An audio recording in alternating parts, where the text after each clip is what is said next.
Hello, what is up? What's good? Welcome into the OnlyBets Sports Podcast Tuesday edition alongside Stern Bets. Drew DeLucchi, I'm the Prince of Picks. We've got an action-packed show for you guys lined up today. We've got the NBA playoffs, NHL, MLB, soccer in Europe around the pitch here, around the world. So lots of sports here to cover here. We will be sure to do that and give you our best plays, looks, and angles as we go throughout the sports landscape today. Before we do that, if you guys have been here before, you guys know how it goes. Head on over to Apple Podcasts, Spotify, wherever it is that you listen to us. Rate, review, subscribe, helps us out a lot. Trying to grow this community and get it out to more potential listeners. With that being said, I'm going to go ahead and I am joined here by Stern Bets. Good morning, Mr. Mosh. Happy Tuesday. What's going on, brother? How'd you do yesterday? Happy Tuesday indeed. Yeah, went 1 for 1, 0 for 1 on my official plays. Angels, Blue Jays, that did not come through. Don't know what happened to Kevin Cosman, but he blew it at home. So, but Ben Rice hit the home run. So 1-1, right? I lost about a half a unit on that. That was quite a shot. I think it was in the first inning. Ben Rice just went yard. It was really beautiful to watch. I think you had a really good day, right? You went 2 for 2. Yeah, I went 2 for 2. So we hit on gave out Leeds as a double chance, taking on Tottenham. They actually almost won that one outright. There was about a shot in about the last couple minutes of the game. It was an incredible save from the Tottenham goalie. Leeds were that close from actually winning it outright, but we still hit the bet either way. So minus 105 on that one. Good odds, nice little W there. And then of course in the NBA, we had the Cavs plus 10.5. They won that one outright. Then we had the Thunder team total over 110.5, and that covered as well. So 2-0 to start the week, and I'll take it. Hell yeah. We're going to wait for Drew to discuss his day yesterday and go into baseball. But before we go into that, is there any soccer plays that you want to get off your chest for today?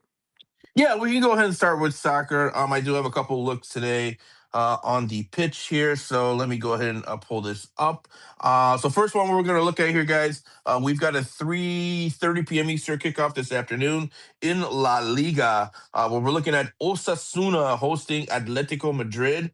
I like Atletico Madrid here on a draw no bet at minus 110. When we're looking at the head-to-head here between these two sides, Atletico coming into this one undefeated in 20 of their last 23 matchups against Osasuna. So I'm going to back the numbers here. I'm going to back an Atletico side that should be just a little bit better than Osasuna. Atletico is dealing with a lot of injuries, so I think that's why we're getting a playable price on the draw no bet.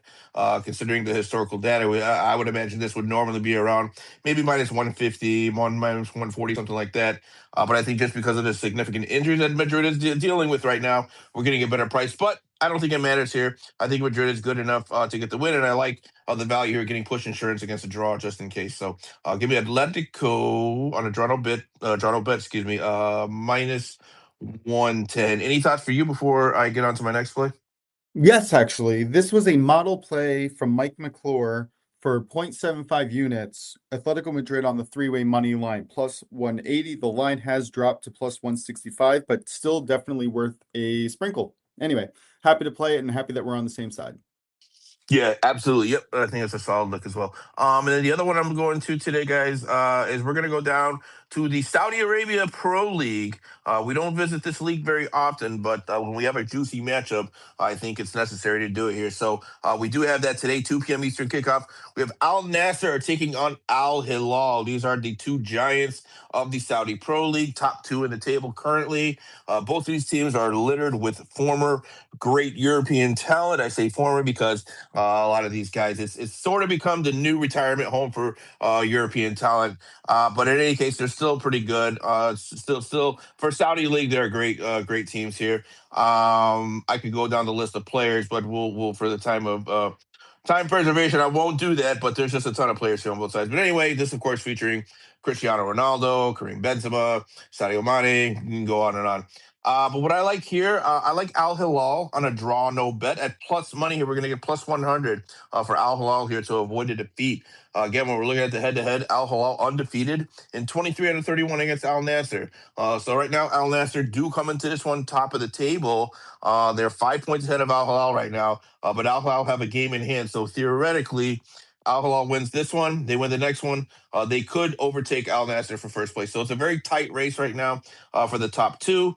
And again, anytime I can get a quality side here with push insurance at plus money in a game that I think is kind of 50-50, I'll take that. So this is a value play for me, but I like Al Hilal with push insurance against the draw. We're getting plus money here, plus 100. You don't get that very often with Al Hilal, so I will take it for sure in this one. Is that a game that you would maybe look for both teams to score or and over 2.5 live?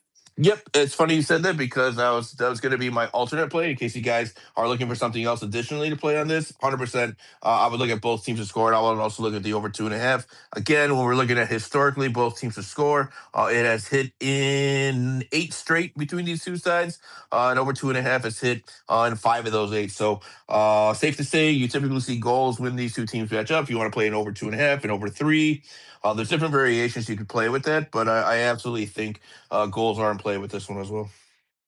Yeah, so that league, Saudi Arabia, is pretty decent at getting goals on the table that some of the other leagues maybe are a little bit more defensive minded. This is not one of them. 100%, and plus there's a disparity between your good teams and your bad teams, and so I think you that's why another reason why you see a lot of goals kind of rack up when the good teams play the bad teams. There's a significant disparity between those, so a lot of times you'll see higher scoring games in favor of the good teams because of that reason. And one other thing I will tell you guys too, when you're live betting this league, look for the last 5 minutes until stoppage time.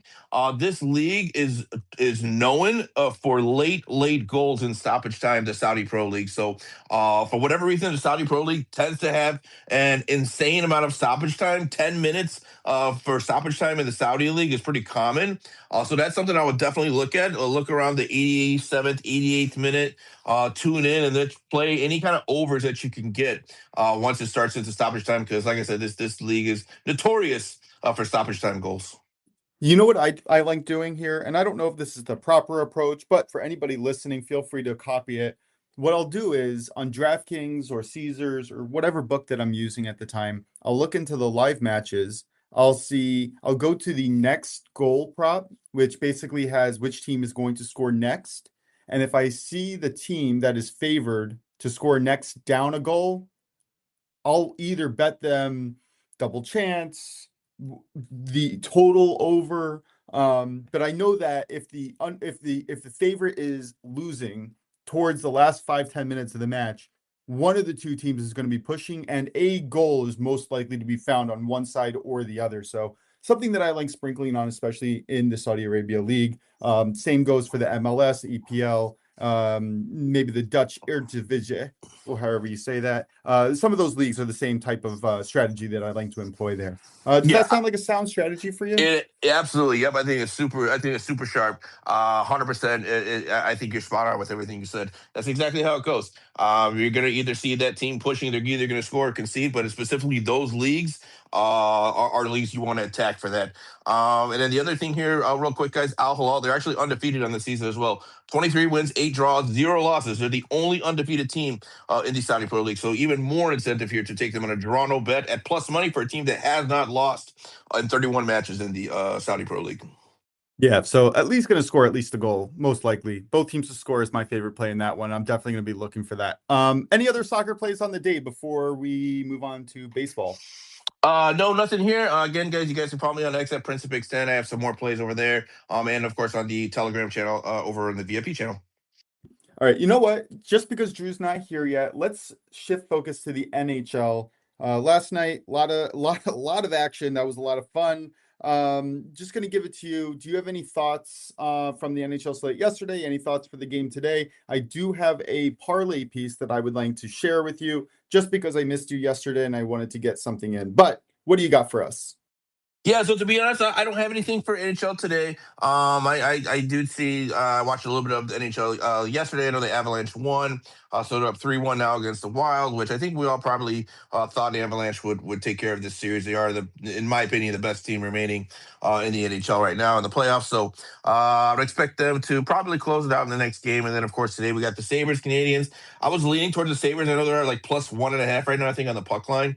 I was leaning towards something along the Sabres here. And then I like the Knights, maybe with goals at home. But I got to do a little more research on that before I give anything out officially.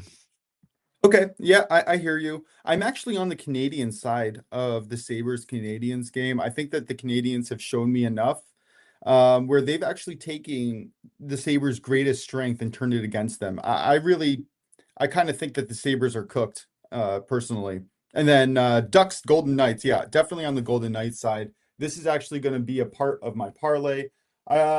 Simply put, Knights are going to be taking on the Ducks. It's another exciting matchup. The series is tied 2-2. Knights are just simply the better team.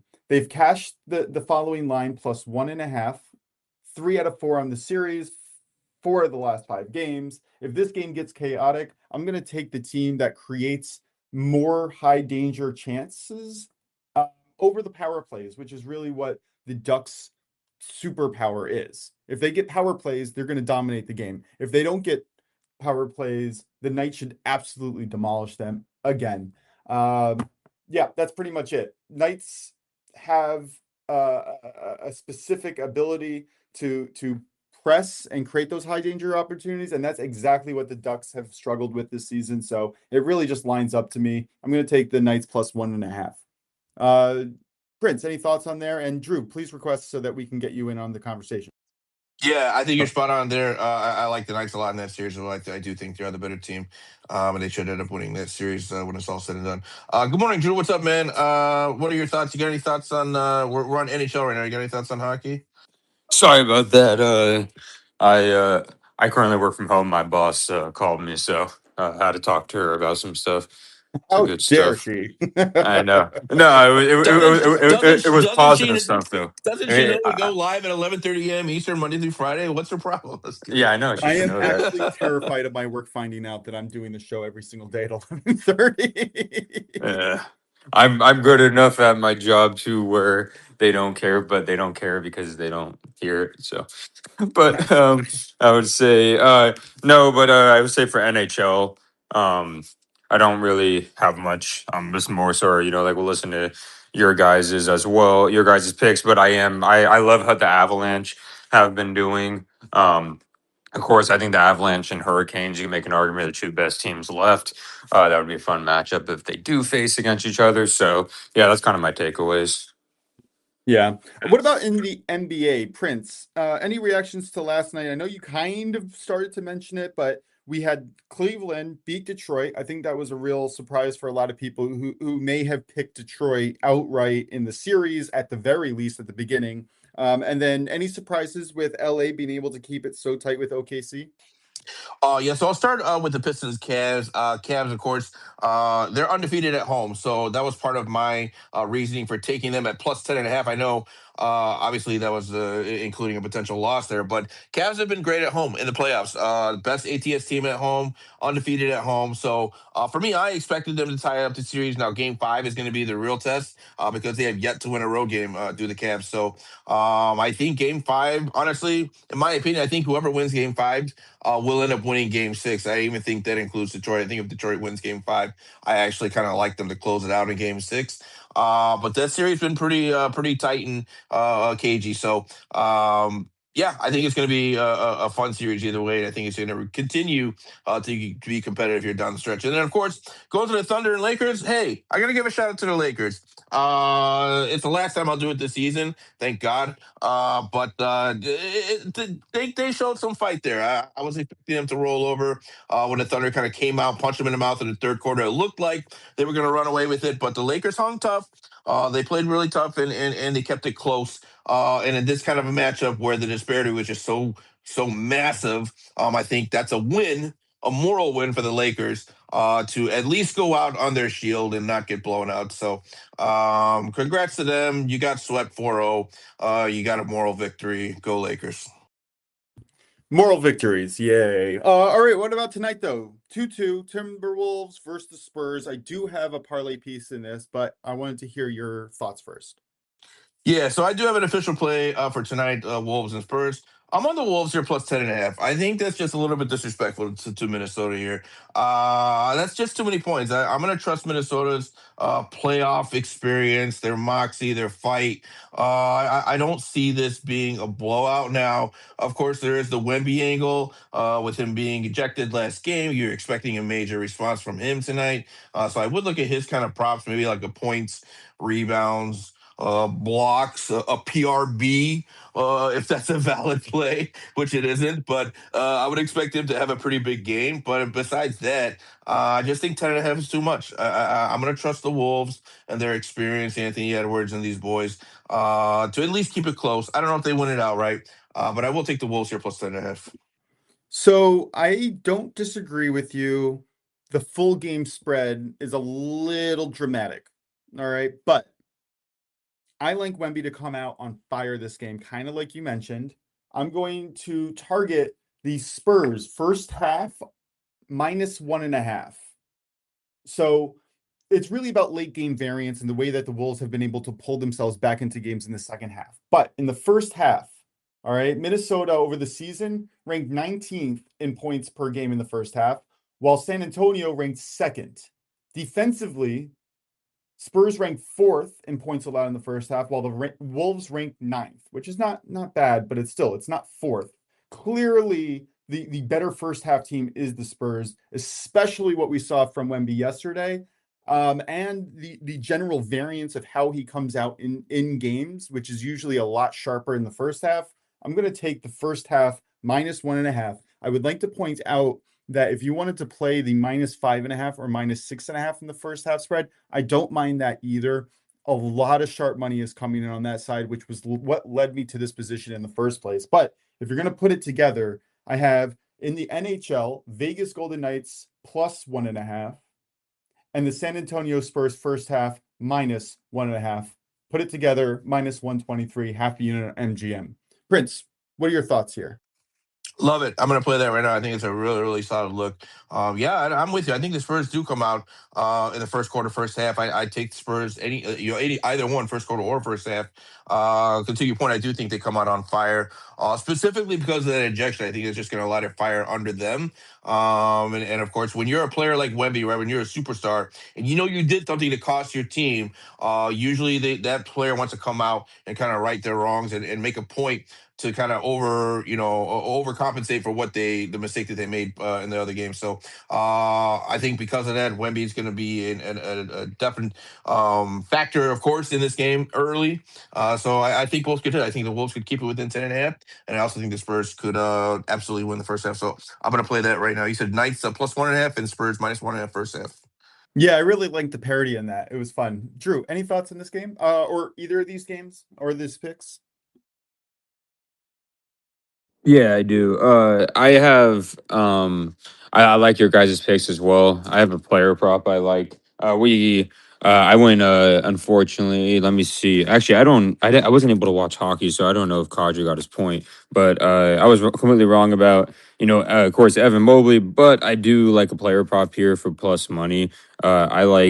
I'm sorry if I butcher this name, but Io DeSunmo for 2 threes at +110. The last 2 games, he's had 4 3 attempts and 8 3 attempts. So he's been a key piece, playing good minutes and stuff like that. I think he has been playing a little bit injured, but I think 2 threes for plus money for someone like him is pretty good value for high 3 point shooting he's been taking.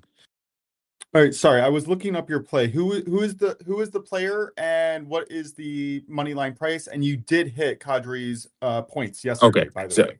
okay, perfect. So yeah, in that, yeah, because I was funny because I wasn't able to like necessarily check my fanatics, but I knew I didn't hit like the baseball play and the Mobley, but good stuff to Kadri, good value for that as well. But it was Io Desunmo, so AYO DOS, I think OUNMO, yeah, Io And Desunmo. two threes +110. Yep. That the roll. All right. I am in, locked it in. I love it. You've been really sharp on these things. Prince, what do you got? Yeah, so before we move on from the NBA, I also have a WNBA play. So just let me know when you want to move to that. Hey, let's roll right into it, man. What do you got? All right. Yeah. So we do have 3 games tonight in the W. Of course, we got the Atlanta Dream taking on the Dallas Wings. We've got the Minnesota Lynx over at Phoenix taking on the Mercury, and then the New York Liberty taking on the Portland Fire. I've got a pick for each game here. We're going to do a 3-pick parlay. So first up, let's go to the New York Liberty taking on the Fire. I'm going to take the Liberty here on the money line. Portland is expected to projected here to be the worst team in the W. They lost their first game of the season, and I don't expect much from Portland in this one. I think the Liberty should be able to win this one rather comfortably. So give me the Liberty on the money line, and we're going to parlay that with Angel Reese, 10 plus rebounds for the Atlanta Dream. We're looking at her. She covered this in her first game. And then Dallas Wings, they're not very big on the front line. So I think Angel Reese should be in for another big night on the boards. Of course, she is probably top 3, maybe even the best rebounding big in the entire WNBA. So I like her here at 10 plus rebounds. And then our final third leg of the parlay is going to be Alyssa Thomas for the Phoenix Mercury, 15 plus points. She has hit this twice already in the season. And again, Minnesota Lynx a little bit underwhelming at the power forward position. So I think Alyssa Thomas, one of the probably top 10 players in the W. I like her getting 15 plus points. She's covered this already in 2 games this season as well. So I'll give you Alyssa Thomas, 15 plus points. Angel Reese, 10 plus rebounds, and the New York Liberty on the money line. Those 3 coming at plus money, plus 106. I love it. That's a really nice play, and I really do kind of enjoy watching the fundamental basketball that the WNBA brings to the table, as opposed to the NBA where they're just trying to outmuscle you. Which, hey, no shade on the NBA. Love watching it, but it is a different type of game, and from what I like to play in high school, that's just a bit more fundamentals, and it is fun watching. So, all right, Drew, any thoughts on the WNBA before we head into baseball? No thoughts on my side. All right, let's roll into baseball. Drew, I'm going to bring it up to you first. I know it is Paul Skeens Day, and I'm going to get to my Pirates bet in a minute, but where are you going? I'm heading to Mile McColl's Day in the worst way possible for him. Hey, I actually have a play there too. Yeah, hit us. What do you got? Yeah, so I couldn't find this line. This line's not popping up, of course, on DK, but I was trying to look on other books too. But it looks like Fanatics is one of the few that actually have McCollum outs. I know this is scary to say, but I like his under 13.5 outs at minus 135. I think it's good value because if you look at him when he actually does start games, right? Recently, because I think he's only started one other game recently. They usually use bulk relievers. They've been limiting him to less than 80 pitches. I remember I did under 14.5 last time I did him against the Mets. He was doing well with 79 pitches and they took him out. I know people, maybe concerned the last start he had 5.1 innings and he pitched, but he did have 74 pitches. And then the start before he only had 79 pitches through 4 innings. So it seems like, hey, yes, he did go 5 innings the last start. But he only had 74 pitches. So, and if I trust the Reds to knock him around and him only last 4 innings at most, because we're talking about very favorable weather at Great American Ballpark. It's actually more favorable of a hitting ballpark than the Nationals ballpark, and it's 76 degrees, 30% humidity, wind blowing to left field, clear skies. So I expect him to get rocked for a hot Reds offense. Yeah, I'm in lockstep with you. I'm going to come back for my home run sprinkle of the day in this game. I do think that Nicholas struggles, very much considered a play against him, but I got a better play than that, so that's where I'm going to go for the day. Any second play for us, Drew? No, I just have that's the one play I just have because I was looking at other stuff as well too. Actually, I'm gonna see if they have this guy's lines up. I'm not gonna do it because they're playing the Mets. I was gonna do Jack Flaherty's under and outs. That was the one I was waiting for to see the line, but the Mets have been atrocious against starting pitching. Even though Jack Flaherty has been atrocious, I didn't really want to risk it, so that's my one play I have. All right. Yeah, I can dig it. And we can definitely just tweet it out later if you so feel like it's a play that you wanted to play. All right. I'm going to go into Paul Skeens Day. Can't wait for this. Now, the lines are atrocious. They're not giving you anything playable. If you wanted to play the first 5 or first 7 money line at minus 180, be my guest. I am going to take it a little bit of a different direction. Whew. All right. Paul Skeens coming off in dominant 2-hit, 8-inning shutout against Arizona, which is a fantastic hitting team. All right. Now, the last time he had a dominant performance, going 7 innings, 2 hits, no runs, he did give up 3 earned runs the next day. But this is Paul Skeens. I don't think that that's going to happen again. I think that we're going to see the ace that he is. And we are also going to be able to fade Michael Lorenzen. Now, Lorenzen's coming off a game where he just gave up 7 runs to the Mets. To be fair, he is on the road here, not at Coors, where he did give up the 7 runs. But the underlying metrics are terrible. He has a 9% barrel rate, 50.5% or 50.3% hard hit rate. His strikeout rate's hovering around 13.5%. That combination is just atrocious, and it's not going to do well against the Pirates team that is actually pretty good. I say that because I think most people are surprised that they are actually pretty good. When we're comparing his metrics, Lorenzen's to Skeens has a 5% barrel rate, 32% hard hit rate, and a 29% strikeout rate. Pirates at home rank 4th in the league, averaging 4.4 runs in the first 6 innings, while the Rockies on the road average 2.64 in the first 6 on the road. Skeens, definitely an elite pitcher. Don't really like the Pirates bullpen, but if the Pirates bullpen just needs to get 2 or 3 innings to close out the game, I do like it. So if you want to throw in the money line, that's fine too. I'm going to expand the under in the game, expecting Lorenzen to bounce back just a little bit, not too much. I like him to give up around 3 runs in the game, which would basically mean that the Rockies can't score more than 4, and the Pirates can't score more than 6, which I think is a pretty fair deal. I'm going to parlay the Pirates' first 7 money line win only with the total under 10.5 at -120 over on DK. Sorry, that was a little bit long there, but Drew, any thoughts on that play? No, I like it a lot. Especially agree with you that there's not great value just in general in the first 5, and such. No, and something to keep in mind here, the reason why I went first 7 is Paul Skeens may struggle a little bit, but even if he struggles a little bit, the longer the game goes, the more that the elite pitching level that he is at will overwhelm anything that Lorenzen's able to bring to the table. Lorenzen has like a 312. Opponents are batting 312 the first time around the order, and that number goes to like 350 and then 380 the second and third time around the order. So the more that the Pirates are able to see of Lorenzen, the more they're going to be able to hit him. And I don't think that the same is really equally true for the Skeens side of this. Prince, any thoughts on Paul Skeens Day? No thoughts for Paul Skeens, but I do have a play here at the end when you guys are finished. Hey, bring us in. What do you got? Yeah, so I'm going to go with the 3-team parlay here, team totals over 2.5. I'm looking at the Yankees, Braves, and Mariners, all over 2.5. You get that around -135, -140. But we're looking at the matchups here. Yankees against the Orioles. I know they only scored 2 runs their previous matchup, but before that, they were mashing them. I know that was also in New York, but still, I think the Yankees, one of the best hitting teams in the league. I will take them to score 3 runs here. We're going to parlay that again with the Braves over 2.5, taking on the Cubs. But again, Atlanta, one of the best hitting teams in the league. I'm going to back their bats here. And then I'll go the finally here, we're taking the Marlins over 2.5, or sorry, not the Marlins, the Mariners. Over 2.5, taking on the Astros. Of course, the Astros, one of the worst pitching staffs in the league. I've been fading them on a regular basis, and we've been hitting most of them. So I'll continue to fade them. So again, Yankees, Braves, Mariners, all over 2.5, -135.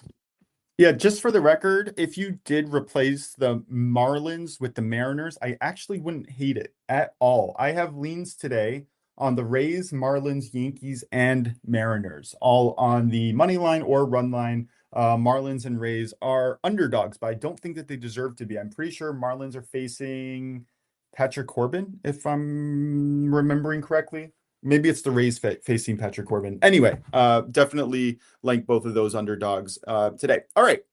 Any other thoughts on the MLB? Drew, Prince, we're going to come back to open it up to anything that we want to talk about, but any official plays left on the slate today? Nope. Other than the home run sprinkle, nothing else. Drew, anything else?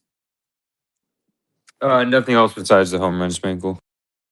All right, we're going to switch it up today. Drew, go first. Who is your home run pick of the day? Oh yeah, for sure, for sure. I'm actually, this is one I'm going to I'm actually going to attack Jack Flaherty here. I actually do like Juan Soto plus 360, uh, plus 360 for a home run. I know the Mets isn't necessarily known for a favorable hitting ballpark, but Jack Flaherty has been terrible. He's been allowing a lot of hard contact. He's been walking a lot of people, and Juan Soto has been the one hitter that's been probably consistent for the Mets. So. I don't think Flaherty pitches around him, so I trust him to get a home run.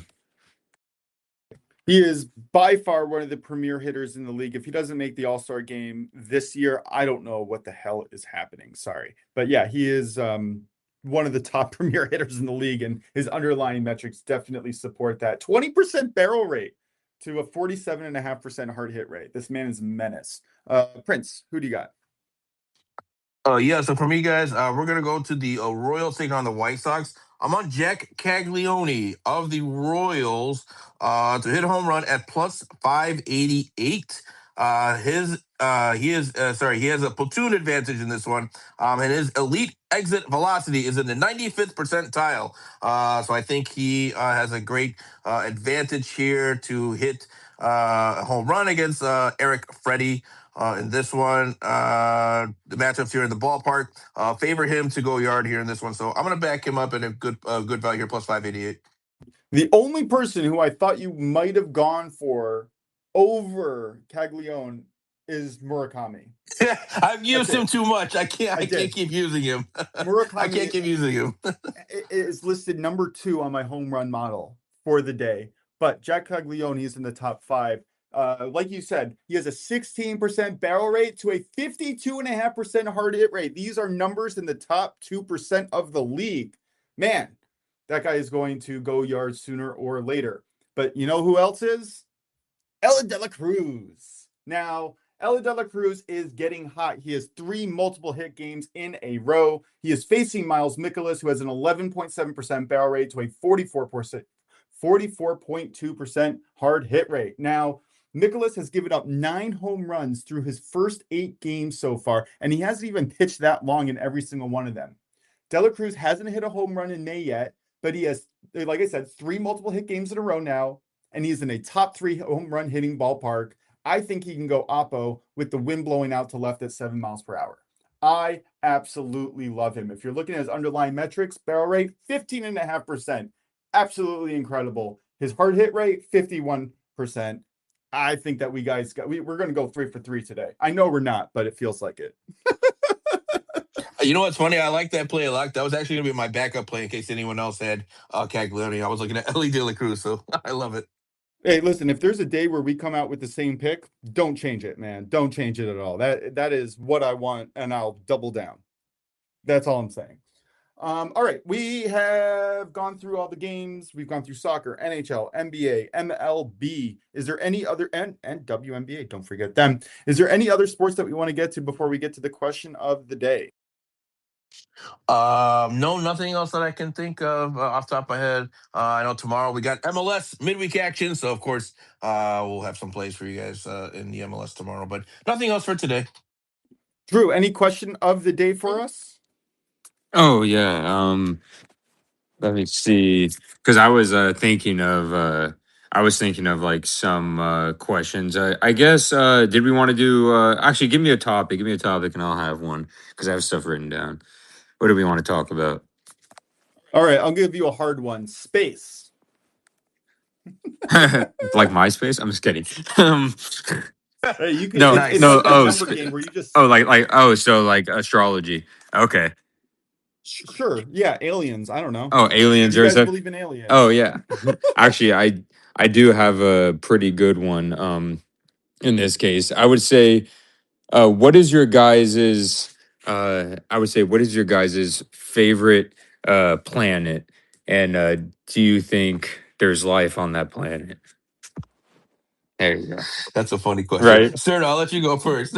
I'll let you go I mean, first. can I be Sir. the Let dummy me and think. just be like, Earth is my favorite planet, and yes, there's life here. Maybe not intelligent, but close enough.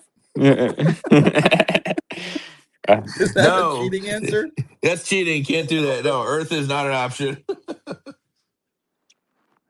Actually, I guess I would go Saturn. yeah. I think Saturn's really cool. I like the rings. I like the density of the planet. There's a lot of cool things there. And no, definitely not any life there. Wow, what a loaded question. I don't I know, guess I man. could ask, what's your favorite thing I in space that you guys like to what's look my at? You know? what's my favorite thing? I'm fascinated by like the black hole. Personally, Yeah, I've tried to do it's more another one. research on that, and like because think like people say like there's like TikTok videos and stuff like, oh, what would happen if you got stuck in the black hole, right? Like like what would happen to your body and what like and it's like incredible. Like it just like doesn't move from what I understand. Like without being like scientific about it, and like I'm not really good at science, full disclosure. Science was my most hated topic in all of school, so I'm not a big science fan per se, but I do like learning about space and stuff like that. And like yeah, the black hole just fascinates me. Just like from what I understand, like time just stops, and then just that whole concept is just like I want to know more about that. You know what I mean? I don't know. Yeah, Neil deGrasse Tyson, he had to like, I like watching his videos because he's so fun to listen to. He basically said that the most painless death would be going into a black hole because it literally just it separates your atoms into pieces and you won't, like that kind of thing. So I found that fascinating. Uh, Yeah, but that's just yeah, that's just like a concept I can't like I can't like I get it, but I can't grasp it. You know what I mean? Like it's hard to like. yeah. How do you visualize that? So Stern, with the new question, what's your favorite thing in space besides, I guess that, Yeah, I don't know. like, it could be like asteroid stars that you're interested in, like your favorite thing in general that's fascinating to you about space. I mean, I I think think that's it's a better question. fascinating how they get those telescopes out there pointing in the right directions, the way that they use forced air to kind of reposition themselves and the technical capabilities that they are able to like fix things on the fly. I think it's really fascinating. I love science growing up. I watch Neil deGrasse Tyson and Veritasium videos a lot. I do tend to yeah. I do think that there's aliens out there, by the way. I know that might be a Yeah. weird thing. I just think that the universe is so gosh darn deep that it's nearly impossible for there not to be. All I'll say, and I'll let you answer, Drew. But to that point, all I'll say is those pyramids, and even the ones in Mexico, like the Aztecs used and Mayans and stuff, like it's impossible, impossible for humans at that in that time period to have built those things. And I know Oh, there's so so many I different documentaries and disagree research on with this stuff. that. Okay. I Oh, hard please tell me what. Okay, I I'm disagree interested. hard with that. We have proven over and over again that human ingenuity and slave labor can build nearly anything. They had advanced mathematics for 4,500 years, and they were able to mobilize workforces because there were kings and slaves for the most part. And when you had millions of workers all working together with advanced mathematics the way that they did, like we tend to, I feel like we tend to think as people who lived 2000 years ago as dumber, maybe less civilized. That's absolutely not true in any which way, shape, or form. We may have more scientific breakthroughs in certain topics and certain things, but we have also lost technologies that they had all the way back then. And they've proven that they can move those huge slabs of rock from halfway around the world just using the pulley systems and other technologies that they had available at the time. Anyway, I really I really don't believe that aliens were here and that we came from like an advanced civilization or any of that. I simply believe that there's aliens out there in the world simply because the universe is so massive that it's almost impossible for there not to be. It's a mathematic issue, not the fact that there is a secret alien race living among us, like in Men in Black. So you You don't you know? don't you don't think there's any like deep sea alien cities down all the way at the ocean floor? I'm just kidding, but I know people think that though. No, absolutely not. I think that there would have been conflict. It is in our nature to seek and expand our horizons and see conflict basically wherever there is, especially against outside forces. Have you guys read The Watchmen? No, I haven't. First of I all, no, I've had buddies that like are interested in the Watchmen series. Yeah. no. You got to read the book. Definitely read the book. 1980s, one of the best graphic novels of all time. Highly recommend it. And I won't give away the ending, I guess, because I want both of you guys to read it, but he goes in, this topic is discussed in that book, and I think it's an incredible philosophical conversation, I would say. One additional interesting note that I'll add is I believe they said, is it 97% of the ocean has yet to be discovered? Something along those lines. Like a massive amount of the ocean has yet to be discovered. So that is true, but we are able to detect anomalies for the most part in our oceans, and there would be very, very likely signs that there would be changes and effects from a civilization living under there. Like I it'd agree. be nearly Yeah. impossible for them to go unnoticed. Yeah, I agree with that. Yeah, I'm just playing devil's advocate. I'm trolling. All right. I'm with you. Let's get back to sports before I get myself into Wait, trouble. we didn't get Drew's answer. Oh, We that's went true. on and That's on, and we, true. Yeah, we totally skipped Drew. He came up with the question, and we didn't let him answer. What's your answer, Drew? I would say the most fascinating thing to me, honestly, is the Boomerang Nebula. I don't know if you guys heard of it. It's like a dying red giant star that's supposed to be like the coldest place in the universe, and it's about 5,000 light years away. And I was always curious, like how we could possibly see it. And then I did like research where these that we use telescopes, right? Of course, we can't have a telescope to see something 5,000 light years away. But if you point it towards that area for a long period of time, you slowly see the 5,000 light year away, like red star, come closer with the light, and eventually comes from faint to a clearer image. So it is 5,000 light years away, but it's so bright and such a big star to where we can see the clear image. If you try to go there, you won't be able to go there because it's 5,000 light years away. It just shows like how it's basically just like this. It shows what happens when there's a giant dying red star and there's a massive amount of dust that's in its like overflow. You guys should look it up. It's a beautiful sight of what it looks like. So I find that completely fascinating. And it's supposed to be like negative. I think it's like negative 500 degrees or something there. That's crazy. I would love for them to figure out. So you guys know about the black hole theory, where technically it can rip or potentially connect to places in space and time, giving to the theory that you can travel to other places quickly using the Yeah. speed of a black hole when you're around it, and then so what Drew, what you just said, that the red star is right up there with all of that. I love watching those videos and looking into it. It really is fascinating. It's so cool. Hence why they call it the Boomerang Nebula, because it comes to you and it goes back. So yeah. That's what they call it. Feel free to join our show and give us your opinion. We went off the rails today in probably not a literal sense, but I guess whatever the other sense is. Prince or Drew, any last thoughts before we get into our recap, unless anybody wants to request and join our show? Nothing for me. Nothing for me. All right, Prince. Oh no, sorry, Drew. Why don't you go and recap us your best bets for the day? Yeah, Io DeSumo 2 threes at plus 110. Miles McCollus under 13.5 outs at minus 135. Sprinkle Juan Soto home run at plus 360. Love it. I'm gonna put like 10 cents or 15 cents on all three of our home run plays to hit. Because it really is fun. All three of us, I think, have really good options today.